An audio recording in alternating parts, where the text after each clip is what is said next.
Ganudir, pita. Tadi semua kalau ibu bilang pagi kalian sekali, paham? Kalau siang 2 kali, kalau malam enggak. Oke? Coba pagi, siang, malam. Oke. Paham ya? Oke. Sekarang malam. Pagi, malam, siang, malam, pagi, siang, malam, pagi, siang, malam, pagi, malam. Oke, berarti udah fokus ya. Oke, jadi kemarin kita udah belajar tentang khalayak lunas. Ada yang masih ingat khalayak apa? Khalayak kalian apa coba? Khalayak masyarakat. Selain itu organisasi. Terus apa Danu? Selain masyarakat, sekelompok orang ya. Jadi khalayak itu sekelompok yang ada dalam organisasi atau di luar organisasi. Jadi bisa organisasi itu dalam internal, kalau di luar organisasi berarti masyarakat ya. Kemarin udah sampai fungsi. Yang pertama fungsinya apa itu? Enggak, berarti kita kalian ingatnya apa dulu? Fungsi khalayak lunas. Khalayak yang ini masih ingat nggak macam-macam khalayak? Masih. Yang pertama masyarakat luas yang digunakan untuk mencapai target sasaran dari khalayak tersebut. Terus calon pegawai, kita harus mengidentifikasi calon pegawai sebelum menerima. Karena apa? Karena itu pegawai yang harus dibutuhkan sesuai ya, harus mencapai kualifikasi yang dibutuhkan oleh perusahaan. Terus pegawai, pemasok merupakan apa? Penyesok barang bisa. Itu termasuk pada macam-macam khalayak. Kemarin udah ya, paham toh? Terus yang pertama untuk mengidentifikasi segmen khalayak atau kelompok masyarakat yang paling tepat untuk dijadikan sasaran atau target. Jadi kenapa harus ada identifikasi segmen? Tadi kayak calon pegawai tadi, kita butuh identifikasi calon pegawai untuk masuk ke itu kerja. Nah, kalau masyarakat berarti kita butuh apa? Butuh sasaran dan target. Biar apa? Biar nantinya anggaran dan sumber dayanya bisa terrealisasikan. Nah, sumber itu lain kok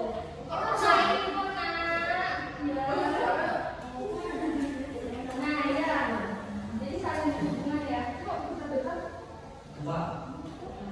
Jadi nih adanya sasaran atau target yang dicari oleh organisasi, yaitu untuk merealisasikan anggaran dan sumber daya. Jadi kalau targetnya sesuai, maka anggarannya bakal sesuai. Jadi kalau misalnya kita mau buat produk skincare, sasarannya perempuan, nggak cuma perempuan, tapi kebanyakan perempuan. Berarti nanti kalau target pasarnya terpenuhi, maka sumber daya dan anggarannya akan semakin membaik dan semakin untung gitu. Paham? Dari sini udah tahu kenapa kita butuh sasaran dan target? Tahu. Cepat dan mudah diterima. Ini berhubungan dengan media ya atau iklan. Oh benar. Kayak yang kemarin saya jelasin. Kayak antangin apa tuh slogannya? Iya nanti tak tambah ya. Nanti langsung jawabnya saya info. Terus saya pokoknya yang mudah diingat oleh masyarakat.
Ya toh.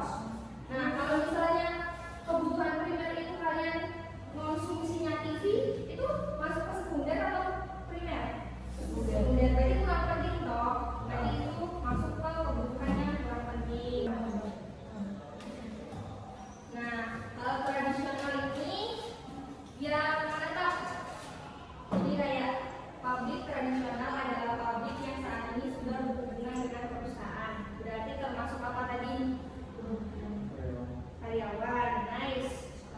Staff, benar. Terus CEO, ya, manager. Nah itu masuk ke tradisional karena mereka sudah berhubungan lama atau sudah menjalin hubungan kerjasama dengan perusahaan.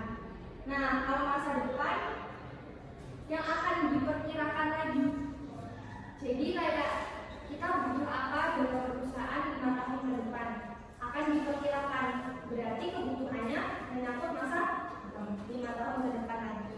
Biasanya kan perubahan itu direncanakan 5 tahun ke depan. Jadi perusahaan harus punya target.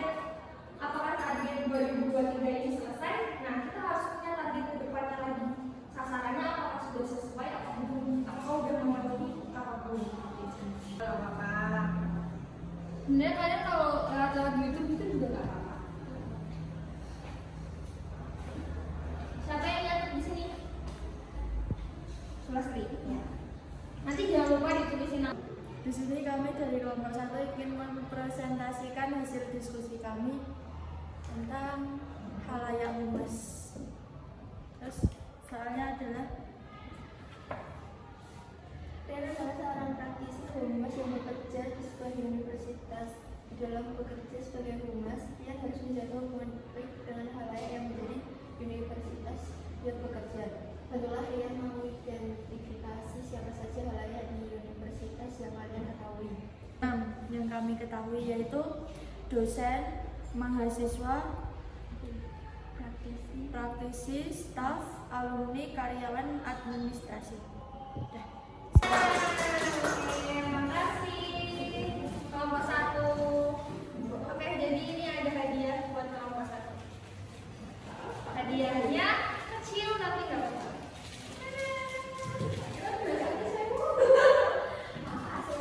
Sama. 1. Benar kalau halayak di universitas ini berarti hubungannya universitas di dalam sebuah organisasi itu ada mahasiswa, ada dosen sebagai pengajar, ya praktisi, staf, ya karyawan dan lain sebagainya.